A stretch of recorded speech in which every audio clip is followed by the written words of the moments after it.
सनातन धर्म ज्ञान गंगा चैनल में आप सभी का स्वागत है। मेरे प्यारे कृष्ण भक्तों, आप सभी को जय श्री कृष्णा। मेरे प्यारे कृष्ण भक्तों, आज हम श्रीमद् भगवद गीता से अध्याय 6 के श्लोक 41 को भगवान श्री कृष्ण जी की कृपा से सरल रूप में समझने का प्रयास करते हैं। जय श्री कृष्णा। मेरे प्यारे कृष्ण भक्तों, श्रीमद् भगवद गीता के अध्याय 6 के श्लोक 41 में भगवान श्री कृष्ण जी अर्जुन के माध्यम से हम सब मनुष्यों को यह सत्य बता रहे हैं कि हे अर्जुन, योग भ्रष्ट पुरुष पुण्यवान लोकों में अर्थात स्वर्ग आदि उत्तम लोकों को प्राप्त होकर उनमें वहाँ पे बहुत वर्षों तक निवास करके फिर शुद्ध आचरण वाले श्रीमान पुरुषों के घर में जन्म लेता है। मेरे प्यारे कृष्ण भक्तों, भगवान श्री कृष्ण जी ये उन योग भ्रष्ट पुरुषों के विषय में बता रहे हैं जिन्होंने परमात्मा को पाने की चाह में ध्यान योग की साधना आरंभ की थी, मगर उनका मन वश में नहीं था और वो इसी साधना के दौरान एक दिन माया के वश में होकर माया के प्रभाव के कारण पथ भ्रष्ट हो गए और विषय भोगों में रम गए, जिससे उनका जो ध्यान योग की साधना थी भंग हो गई।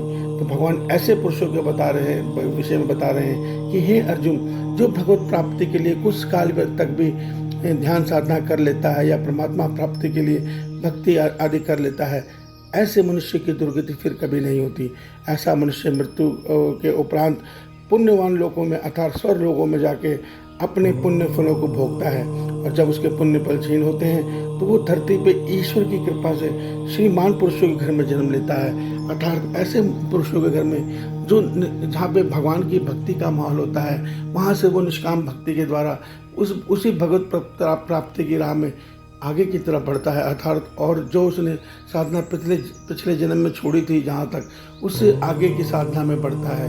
मेरे प्यारे कृष्ण भक्तों, यहाँ प्रकृति ने दो तरह के परमात्मा ने नियम बना रखे हैं। जो परमात्मा की प्रकृति में परमात्मा कर्म के द्वारा भक्ति के द्वारा संसार के सुख चाहते हैं, ऐसे मनुष्य के जन्म मरण के बंधन प्रकृति तय करती है कि उनको किस प्रकार जन्म देना है, कहाँ जन्म देना है। मगर जो साधक परमात्मा की प्राप्ति के लिए प्रयास करता है अर्थात कर्म योग या ध्यान योग की साधना में चलता है, भले ही वो पथभ्रष्ट हो जाए मगर उसकी सहायता परमात्मा करते हैं। किस प्रकार करते हैं? प्रथम तो वो नरक आदि लोकों में नहीं जाता, मरणोपरांत वो स्वर्ग आदि लोकों में अपने पुण्य फलों को भोगता है।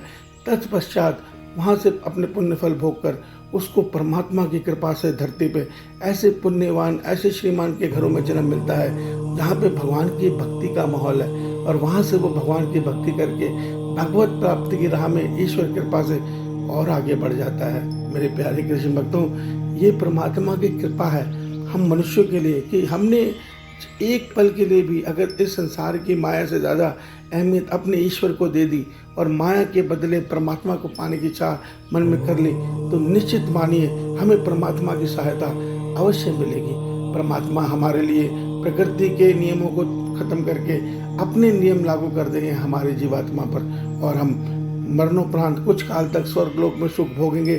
तत्पश्चात हमें ऐसे घराने में जन्म मिलेगा जहाँ भगवान की भक्ति होती है, जहाँ भगवान के गुणों की लीला की चर्चा होती है। वहाँ से हम भगवत प्राप्ति के लिए आसानी से प्रयत्न करते हुए ईश्वर प्राप्ति की तरफ बढ़ेंगे। इस सत्य को समझिए। ईश्वर आप सबका कल्याण करें। आपका दिन शुभ हो। जय श्री कृष्णा, जय श्री कृष्णा, जय श्री कृष्णा।